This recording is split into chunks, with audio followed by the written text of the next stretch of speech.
box has a brand new pack of cards. Let's see what's inside.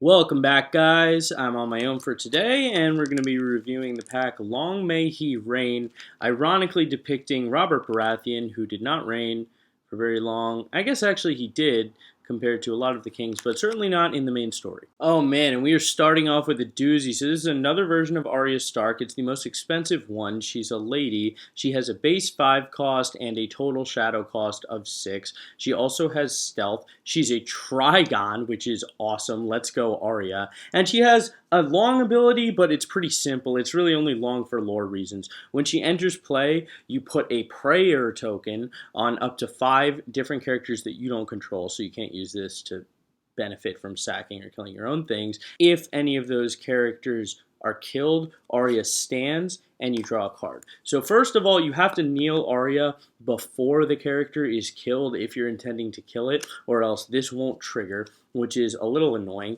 You're probably not going to get to use all 5 of those prayer tokens, although it is worth noting that if somehow you do, and you're using something that could put her back into shadow, you could, I guess, reset it and enter them again. Chances are you won't need to. That's the problem with this. If you play this too early, which can be offset by the fact that you can just put it into shadow and then play it later when it's ready, there's just not going to be 5 things. You'll probably place 3 or 4 prayer tokens unless it's towards the middle of the game and there haven't been a lot of board wipes, but her amount of targets aren't reliable, and honestly just the other versions of Aria are cheaper and better and synergize better with Heir to the Iron Throne, and the Stark Shadow strategy is just not that good, so I'm going to write this one off as, in my opinion, the worst, although definitely the most badass. Next we have Blood of the First Men, which is a non-unique 1-cost attachment, also non-loyal. It's a legacy card, which I think means that it was from the Game of Thrones LCG 1.0, and it's also an Old Gods trait, which I haven't seen any support for, but this card makes me think there is support for. Attached character gains the Old Gods trait. I haven't seen any support for it. That's not to say it doesn't exist. I haven't investigated the Starks much, but also a lot of these legacy cards come from an era, from what I've seen, that had a lot of different traits that were supported in different sub-strategies. I think there was even a Rainbow Guard. Maybe there are Old God supports, or maybe they were making this intending for them to be, so who knows. But anyway, basically, in a challenge in which you have an attacking Stark character, you can kneel the attached character to have it participate in the challenge on your side. Unfortunately, you can only equip this to characters you control, so you couldn't use this to have your opponent's characters participate for you. It does allow you to mix up icons. First of all, you can equip this to anything, so it doesn't have to be a Stark. If the thing you equip it to is really strong, but only has intrigue, and the rest of your Starks are attacking with military, you can use this to have them join in. Depends on the combo deck. If you build a deck that has a very interesting textual combo strategy that you're going for, but the icons aren't really great, this could help you. I don't know what deck I would run it in, but I see its place. It's interesting. It has sick fucking artwork, but it's boring. Okay, it can be interesting and boring, but I am bored by it. I am interested by its existence because I'm curious about the Old Gods trait.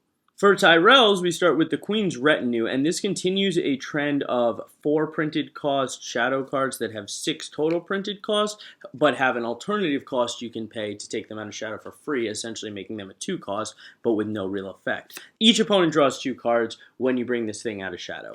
Is that worth it? It depends. I mean, if they're already over reserve, yes, they'll get to scry a little bit more and have more options to pick their hand from, but they might not get any actual hand advantage. If you're about to just dominate them with intrigue and their hand is already out, you won't particularly care. If you have some kind of a benefit from the size of your opponent's hand, or when your opponent draws a card, you draw a card, I don't know if that exists. That could be helpful. It's splashable because it's non-loyal into any Kingdom of Shadows deck. It also supports the Tyrell Shadow strategy, which is one of the more powerful ones. I would say Tyrell, Dorne, and Lannister, probably the best at Shadows. It's also an ally companion, searchable from Streets of Silk. It has pretty good stats if you get it out for free. If you pay its full cost and it has no effect, trash, and you shouldn't do that.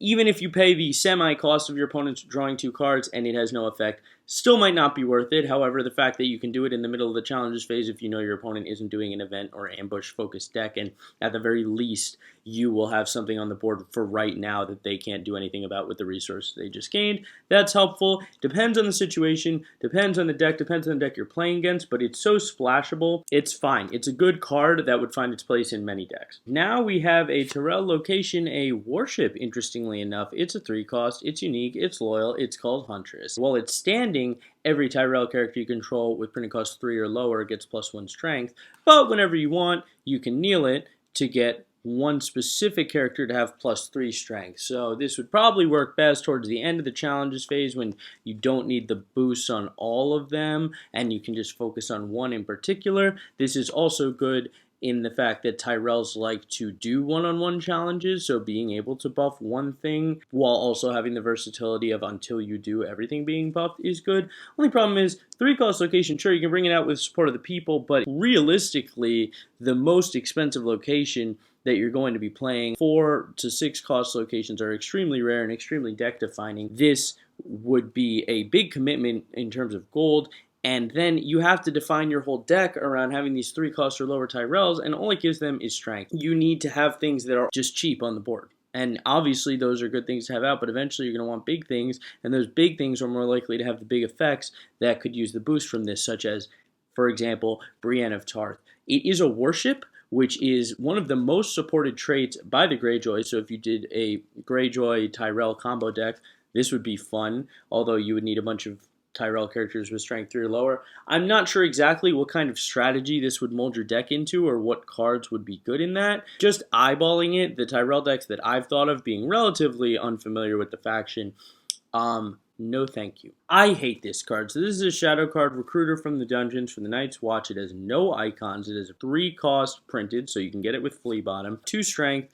and its shadow cost is 2, so its total shadow cost is 4. And it's an ally, so it's searchable with Streets of Silk. It's a recruit, which means that they can just make up whatever fucking traits they want. It has a very stupid and complicated ability. Basically, if you're the defending player, you can kneel this dude to have it participate in any challenge. But then if you lose, he goes back to the shadows. So he doesn't have any icon, but at the same time, he has every icon as the defending player. As the attacking player, he's useless. Now, you only have to return him to the shadows if you lose, which means, honestly, there's no reason to bring this guy out of shadow in the first place. You should just play him for his 3-cost, which isn't too bad, and then use him until he goes back to the shadows, and then you pay 2 to bring him out. So he's not actually as expensive as most shadow characters because he doesn't really encourage you to use his shadow cost originally. It's more of a thing you're forced to do. However, he's just not a builder, ranger, or steward, so he doesn't have much support. If you're going to give up those traits, you're going to be wanting to be using cards like Yoren and the Old Bear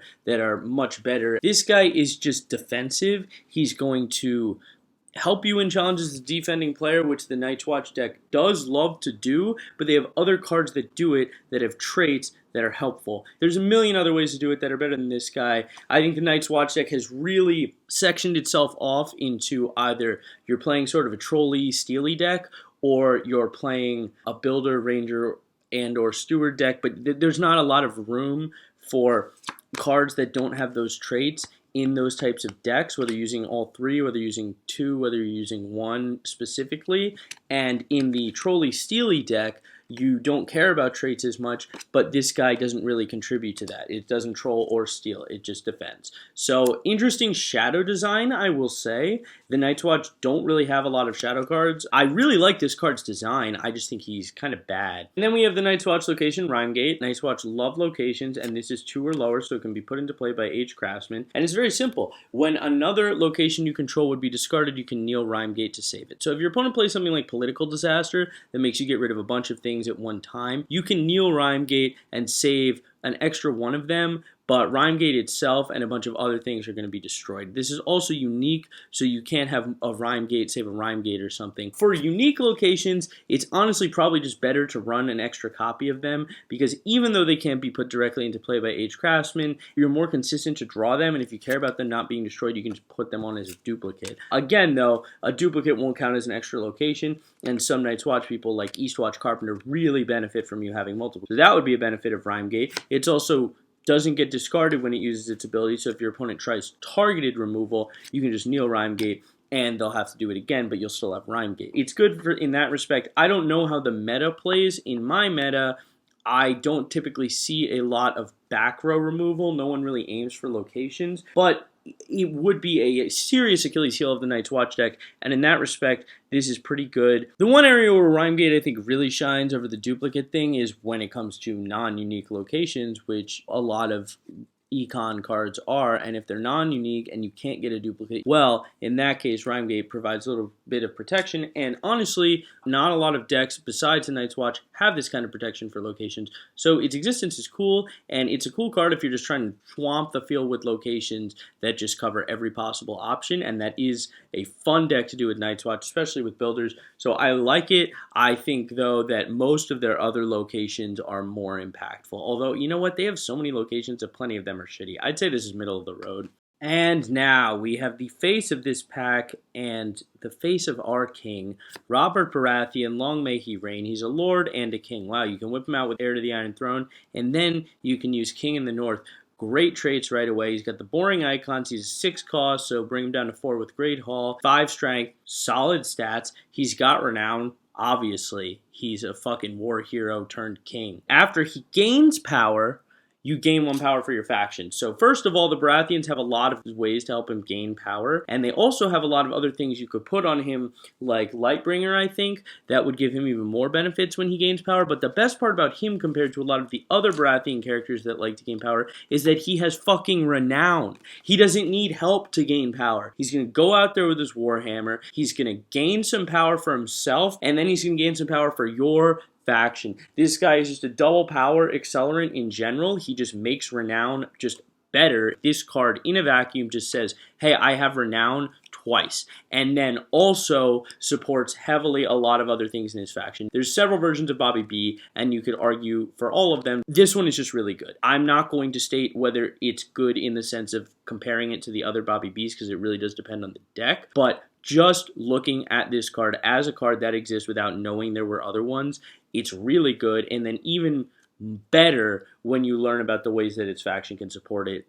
Really, really solid card. Now, a less solid card, Long May He Reign. It's a 0 cost attachment, so at least doesn't cost anything. It's non-terminal, it's non-unique, so you can have multiple if you want. You can only equip it to a king, and they can't be killed. But then after you lose a power challenge, oh, sacrifice this? Oh shit, well okay, no wonder it's not terminal, because it fucking nukes itself. Yeah, this card is pretty bad. If you want to pay 1 gold more, you can play Bodyguard. Only works on Lord or Ladies, but like honestly, every king that I've seen except his star is a Lord. This kills itself after you use a power challenge, which like, yes, it synergizes with the Baratheons in the sense that they're good at winning power challenges, but it doesn't synergize well in the sense that, okay, just because I'm good at something doesn't mean I should be penalized for losing it. The Baratheons have a lot of cards that support winning power challenges, so yeah, you're probably going to have a lot in your deck that stops you from losing it anyway. For example, the Red Keep. If you haven't lost one, you can draw 2 cards. It's a great ability. You don't want to lose power challenges, but still, all it's going to prevent him from is targeted removal.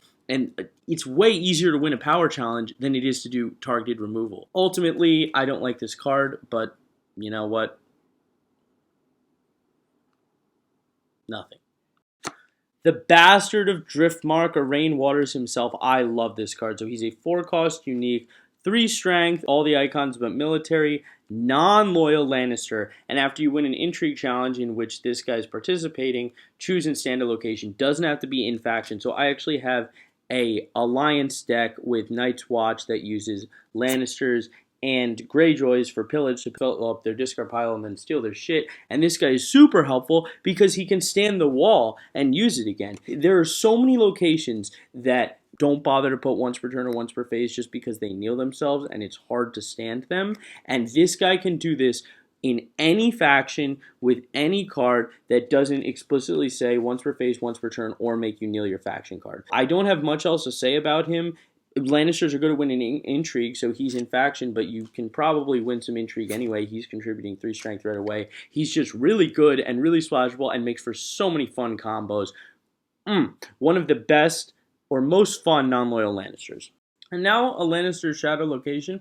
Like I said, Lannisters have a lot of really good Shadow support, and this is one of the best ones. It's a location, even though it's non-loyal, which means you can't splash it into Kingdoms of Shadow, so you have to be doing a dedicated Lanny Shadow deck, but oh boy, can you. Its normal cost is 2, its Shadow cost is 2, and this works kind of similarly to Recruiter from the Shadows, where you're just going to play it for 2, don't have to worry about all that bullshit shadowy nonsense, although you can use it to surprise people, which is kind of funny. Every time you want to bring it out, basically, it just never goes away. Every time you use it, you just have to pay 2 gold to use it again. When the effect of a triggered character ability would initiate, unless that character has Shadow, you can kneel this bad boy and return it to the Shadows to cancel those effects. And it is max 1 per phase, so you can't take it back out of the Shadows again standing and then do that again. How are you going to know if your opponent is activating effects that have Shadow? Do you know what their deck is? I don't know the meta.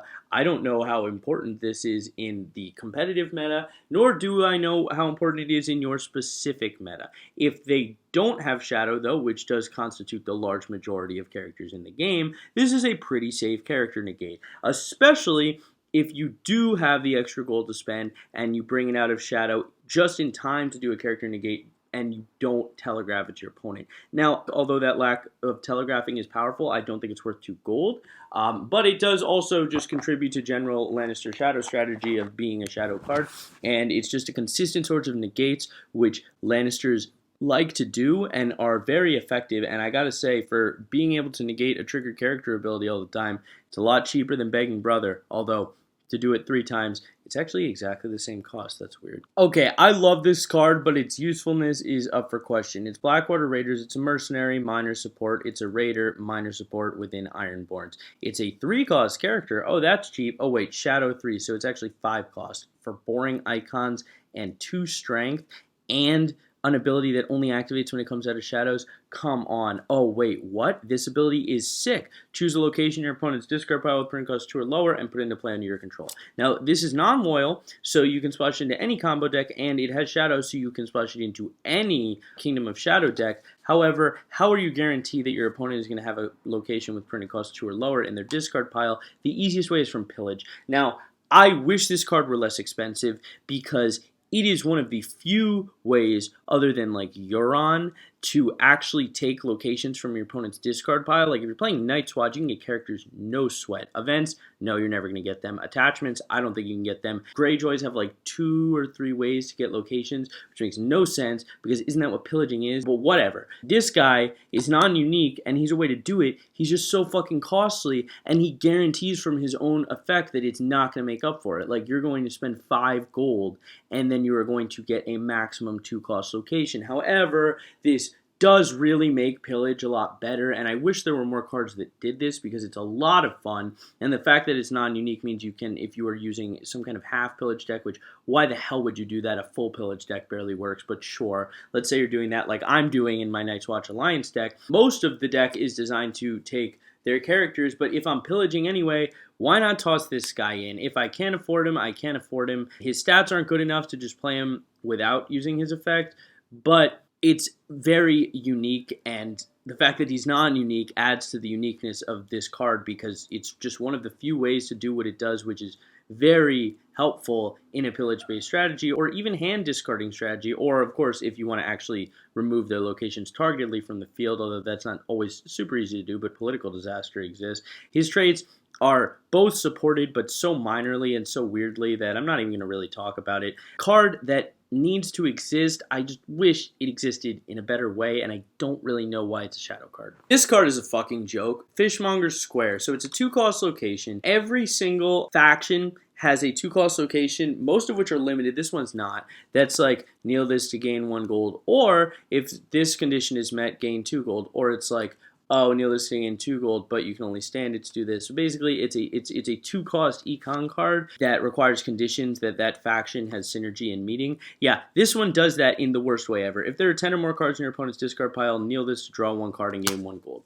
So that's great. And once that happens, it's probably going to be permanent. Once there are 10 cards in their discard pile, you're probably getting a card and a gold every turn. That's awesome. However, that will take 2 turns to catch up to the cost that you spent to play this card, which, let me point out, is useless in setup because it will take some time to get them down. I mean, even if you are running a dedicated pillage deck, even if you're running a bunch of scouting vessels, it's not going to take under 3 turns, maybe 2, but probably 3 or 4 turns before they have 10 fucking cards in their discard pile with intrigue and pillage and all of that. That's a lot of cards. And until then, this does nothing. It's not like, oh, if your opponent has 5 cards in your discard pile, kneel it to draw 1 card, and then if they have 10, also gain 1 gold or something like that. That to me would be better designed. A card that scales up based on how many cards are in the discard pile and isn't just off until all of a sudden it's on. And the amount that it takes to get to that point is so high, and having a econ card that only works mid-game and only if you've been playing well is so stupidly designed to me. I hate this card. Come on, tell me I'm stupid and that it was in a tournament-winning Ironborn deck. I don't care. This card is dumb. 10 cards? Really? And now the second version of Sir Jorah Mormont. He's a Trigon. He's a shadow card. He has 5 printed cost, 6 total shadow cost. No attachment step weapon. He's a companion, which is hilarious because that usually seems to mean like paramour or prostitute, and I guess he kind of wishes he was to Daenerys. But he also means he's searchable by Streets of Silk, and he gets a ton of knight support. He has this weird ability where if he's discarded from your hand, you can put him into shadows instead of placing him in your discard pile. Now, that does synergize with a lot of Targaryen things that discard cards from your hand as a cost, then they have effects to mitigate those other cards that are using them as costs, like Jorah, Missandei, and Friedman are the biggest 3 that don't really care about being discarded. However, you still have to pay 4 to get him out of Shadow, and the problem remains he now doesn't have an ability because his ability was wasted on, just putting him in Shadow, not even taking him out of Shadow. You could have played him for 5, or now you can discard him and then instead of discarding him, be able to play him for 4. Not a huge advantage for something that doesn't have any effect, and in fact has a restriction on what it can be equipped to, but it does have support. He does have 3 icons, and he does have 4 strength. So he's not useless, but the synergy with that whole discarding cards from your hand thing, the problem with discarding cards from your hand is that your hand is going to get too small. You need cards like Missandei or like Friedman who come out to the field, who stay in play either on your board or in your hand. Him being in Shadow, yes, you haven't lost any card advantage, but you have to pay 4 gold to retain that card advantage by putting him actually into play. I don't think he's worth it. The other Jorah is more fun and more classic, just kind of a weird random shadow card. And now a fun little 1-cost, non-unique attachment called Mercenary Contract. So this turns anything into a mercenary, which is fun because mercenary is somewhat supported by the Targs, but not a very common trait. And it has this fun little reaction ability. After you win a challenge where you control them, you can pay 1 gold. How fitting, and kneel this to stand the attached character. I think this is really good. It doesn't have any restrictions on who you can equip it to. It's an item, so it's searchable by Streets of Steel. It's non-unique and it's cheap. Obviously, Targs have a ridiculous amount of attachment support. Gifts for the Widow is one of the most broken cards I've ever seen. Yeah, you can just pay extra gold if you have it to stand them. I mean, sometimes in life, you're going to want to pick a plot card for an ability, and it's going to give you an awkward amount of gold that you can't spend perfectly. Having the option to, hey, I can have a little more leeway with how I pick my plot cards, and even if I'm wasting one that would give me extra gold that I might want to save later because I want to use its ability, I can use that gold during the challenges phase to help me. So I like this card, especially if you're using mercenary support, and it is only a matter of time until we get some kind of mercenary agenda. I'm calling it. Hilarious. Friends at court. I don't even know what to say. This was a one-off line. We have friends at court. I guess they weren't lying. These friends at court seem very well equipped. It's a spy, weirdly unsupported, kind of anti-supported, but common trait. Has 3 costs, which of course Dorne loves because Dorne loves Flea Bottom. Total shadow cost 4. Has all the non-military icons, and 3 strength, which is pretty solid. And after it comes out of Shadows, you look it up to 3 cards in Shadows, and you can play 2 extra gold to choose one of those cards and return it to its owner's hand. I cannot think of any reason ever in the entire world, other than maybe if you wanted to fill up your hand, that you would pick your own cards, which is unfortunate because you have no control over your opponent and whether they're running shadow cards or not. So ultimately, yes, this is helpful, although the extra 2 gold is a lot to spend, but the information from 3 cards is huge if your opponent is playing a Shadow deck. However, if you're just making a deck that's trying to just be good in a vacuum with no knowledge of the meta like I do, then I don't think this card is worth running. But of course, it can be splashed into any Shadow Agenda deck, any Dorn as a secondary or primary faction deck, so cool. I mean, it's funny. Forensic Court. Poison Dagger, I like this. So it's a Shadow attachment. It costs 2, or you can Shadow it out for a total of 4. But honestly, you can just play it, and it's intimidating because the character gets +2 strength. But then also, if you win an Intrigue challenge with that character, you can sack this card and make your opponent kill something. That is such a powerful ability that relies so much on you limiting your opponent's ability to choose that it actually might even be worth paying literally double its cost to put it into Shadow for no intrinsic benefit, just for the surprise factor where your opponent is like, oh, damn it. I would have played more cards if I knew I was going to have to kill something. I built my board knowing they couldn't beat me in a military challenge, and every card is vital, and now I have to kill something. That might be worth it.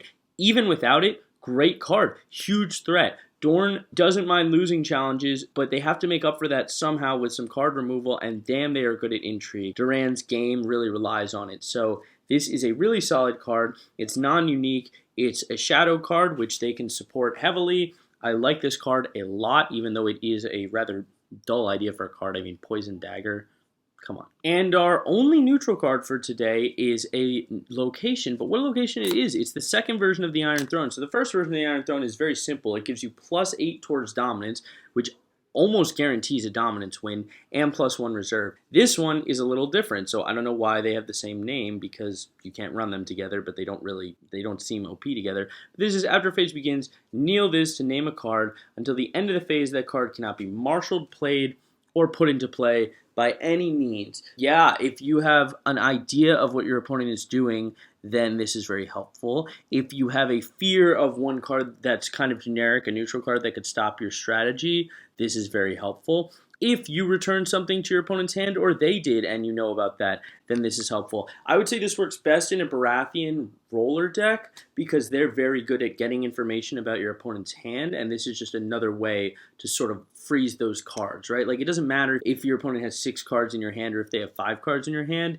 if in the 6-card situation, every turn you can force one of them to not be usable until it gets discarded by an Intrigue. So freezing a card in your opponent's hand effectively reduces it by 1 size, and if you have enough information, that's guaranteed. So I would put this in a Baratheon deck. However, if you have a substantial enough knowledge of the meta or your opponent's meta, or even if you're wrong, but you know that there is only one card that your opponent is running that can stop you, having this and being able to plan, okay, they can't play that, so they would have to do this or this. It just whittles down your opponent's options a bit, but they have so many options if you don't know what you're doing going in blind that it's kind of useless. So ultimately, I prefer the other one because even though dominance isn't that helpful, it does accelerate you towards the win condition, and there are decks that like it and it's fun. And reserve is not that helpful, but there are decks that like it and it's fun. And we have an agenda, Valyrian Steel. So this is one of the 2 attachment agendas. This forces you to make a deck with 75 cards, and you can not have more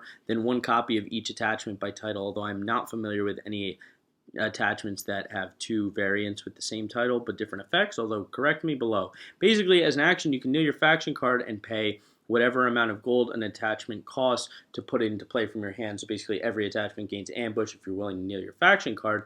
And reaction after an attachment enters play under your control. Now, this is only up 3 times per round, not per phase, per round. You can either draw a card or gain a gold. This is really fun, as you can see, because when you play the attachments, you can get gold to be able to play more attachments, or you can get cards in order to draw into new attachments, and if you have enough gold to play them, you just can't play more than 1 by title. I've never used this, so I'm not going to speak at length about it. However, I can see it being very useful, albeit very frustrating, that you can have more than 1 copy of your key attachments, compared to Dark Wings, Dark Words, where events, they are one-time things that influence the board state less, and you're probably going to be less reliant on them to define your strategy and more just ways to kind of fuck with your opponent every turn. Attachments that stick around, you probably have an idea of which ones you want and on what. So that's kind of annoying. However, I think that this is an excellent agenda that I've been meaning to try, and I should have tried it before I made this video because I honestly have nothing more to say about it. And now for the plot cards, we have City of Wealth. So this is a city and a kingdom card. Kingdom cards have some support, but they're also anti-supported by naval superiority. And this is sort of the ace clinch card of the city plot archetype. It has 2 cross the board on stats. Wow, 2 claim, that's great. But then 2 gold and 2 initiative and 2 reserve. That's pretty bad. But all of those 3 stats go up by 1 for every city card in your use pile. If you're not using a Wars to Come deck, that's a maximum of 6. You can have 888, which would be just game-ending plot card to play when your opponent has whittled down their plot card to the last bit, and they're probably forced to play something that's decent, whatever, maybe. It's not their final blow. They're like, fuck, I never got a chance to play this one, but it's in the plot deck, I'll just toss it out, like decent amount of gold, search that I don't need, something, like not bad, probably not forced play of Valar Morghulis, but they're like, whatever.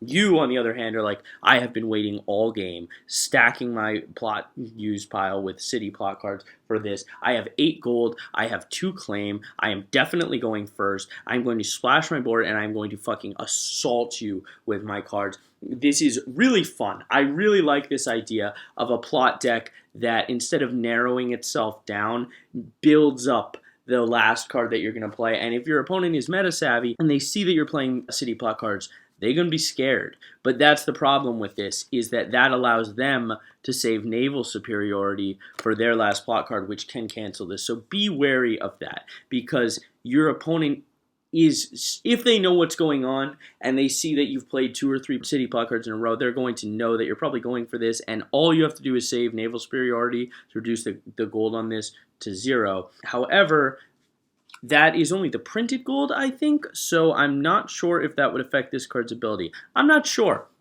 Comment below what you think, because I don't know. And lastly, we have the plot card Exposed Duplicity. It's a 4/5/1/6. Decent stats. 4 gold is not bad. 5 initiative is not bad. 1 claim is almost always the case. And 6 reserve is average. And when revealed, quite simple, discard each card in Shadows. If you're playing a Shadows deck, your Shadows cards are very safe, and the existence of this card is necessary to make you feel like you can't just put down 2 gold, 2 gold, 2 gold to put all your cards into Shadow and then pop them out later whenever you want, like they're untouchable or safe from intrigue and stuff like that. Because that's the thing about Shadow, is that even if you can't afford to play them, you can hide cards from intrigue and then bring them out.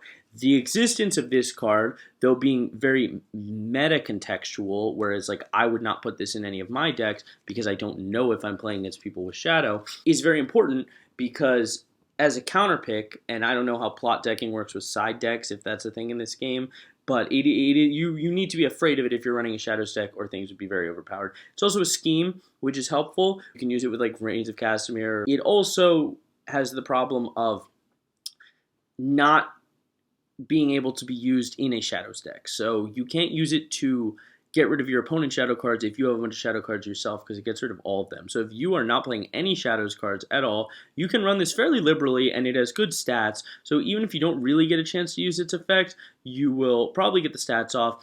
More than likely, your opponent will have 1 or 2 cards with Shadow at least, just because they're good. If your opponent's playing a full-on Shadow deck, this can decimate them and like end the game. You can let them spend a couple turns putting a bunch of things into Shadow, and if they don't quickly get a rhythm going of bouncing things around Shadow, triggering a bunch of effects, putting things on their board, if they're taking it slow, waiting to unveil a bunch of shit on you, and you play this is awesome. Considering how difficult it is to remove things from Shadow, the existence of this card is necessary. However, in a vacuum, who knows? It's meta dependent. All right, thank you guys for tuning in. For the record, I know I have this Baratheon Stannis flag above me. I do not support Stannis. It was just the only Baratheon one. I'm actually a Renly supporter.